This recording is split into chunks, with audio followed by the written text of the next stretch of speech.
We don't have any natural resources. That there is a pressing need to reduce the amount of trash going to Semakau. We take a lot of things for granted. Where are you going to find food, laundry?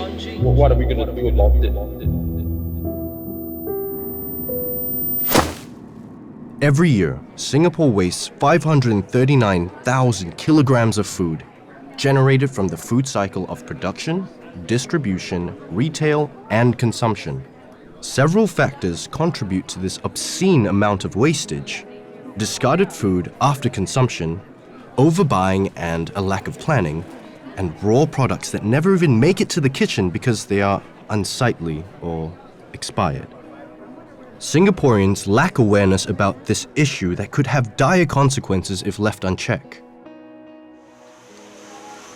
Sandy is 55 years old. Since 2013, she's been on a mission to rescue food and educate the residents of her neighborhood to further accept blemished produce instead of discarding them due to their appearance. Many supermarkets in Singapore go through the selection process where only the best-looking produce is chosen for sale. Fruits and vegetables that are bruised or imperfect are to be thrown away by sellers when they deem it ugly or unattractive for sale. And in a developed society like Singapore, food that has less appealing appearances rarely gets to see the light of day. Ugly food is something like this called ugly food. Why? Because it's already shooting, they cannot sell. Mostly the one who paid will not pay for this at high cost.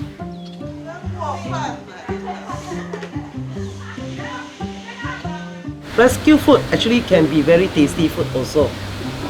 If you know how to manage it, this is important. Then you must have the knowledge of how to use also. That after shooting, is it toxic or not? So now got Google you can search on Google, you can search on YouTube. So that's where we educate our own first before we educate the public. Sandy's mission is to slowly change the public's perception on imperfect food being spoiled, when in retrospect, by giving it a second chance. And looking past their shabby appearances, ugly foods are still food that is perfectly fit for consumption. And while she's at it, she hopes to kill two birds with one stone, turning ugly food into meals that can help feed the hungry.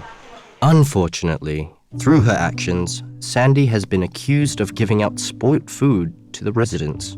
So, she needs to walk the talk. Sandy has no qualms eating the ugly food that she cooks.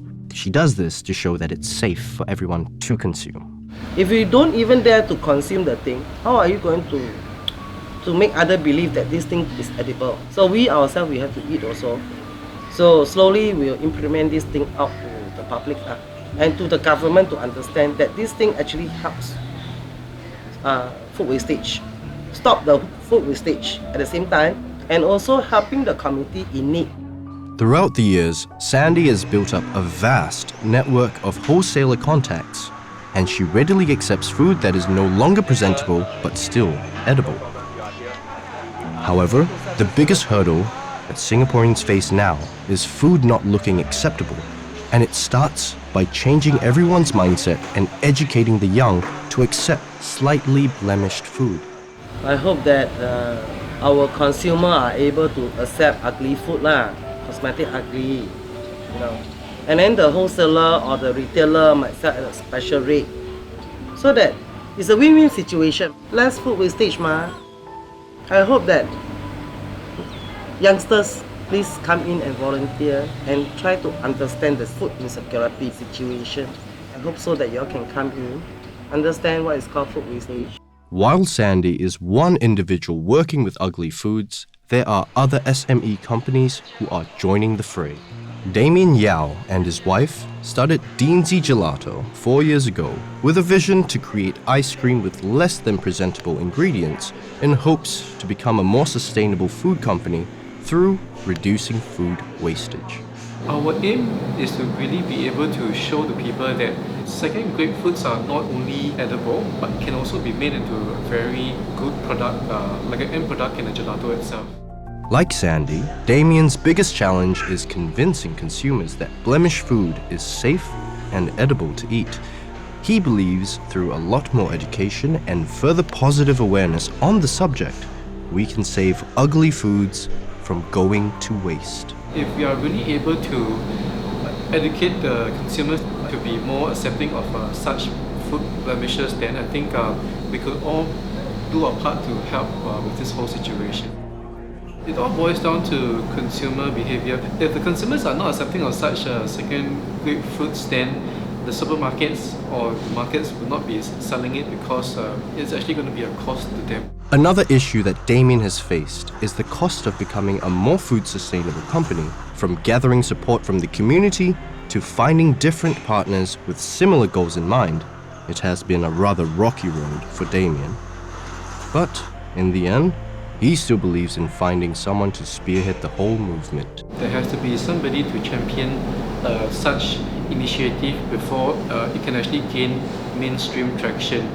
It's definitely not easy at the start. It's actually not cost effective for us.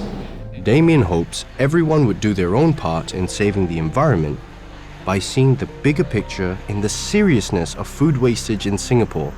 He seeks to pave the way for future generations to live comfortably and sustainably. If we do not take actions now, then I think something bad is going to happen in the near future. In a century dominated by technology, one company has managed to take the food wastage agenda to new heights. Using app technology, they have found ingenious ways to give leftover buffet food a second chance. The app is called TreatSure. The app works where consumers can browse through various partnered hotel buffet chains in Singapore and allows them to buy a box for $12.90 during certain lunch and dinner timings. Consumers are allowed to fill the box with any buffet leftovers until the box is full. Buffets contribute to, we don't have numbers per se because these are all not tracked or not locked by any party in Singapore or overseas. Essentially, I think anecdotally from hotels and the partners that we work with, we know that it's a big culprit, and that's why we are working on it.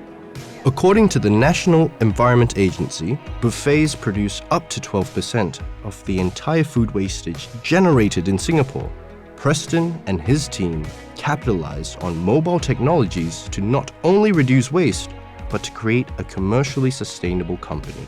Breakfast, lunch, high tea, dinner, it is like almost across every meal there will be some kind of excess. It's uncontrollable as well because they cannot just reduce it to zero. It's very hard to just say cook less. What happens when there's not enough for guests? You still have to cook, and then when you cook, there's a certain amount that you will minimally prepare also. Mom and Dad always say make sure you clear your plate, make sure you eat everything. Do we do enough of that now? I'm not sure, but I hope those values continue. Try to accept ugly food.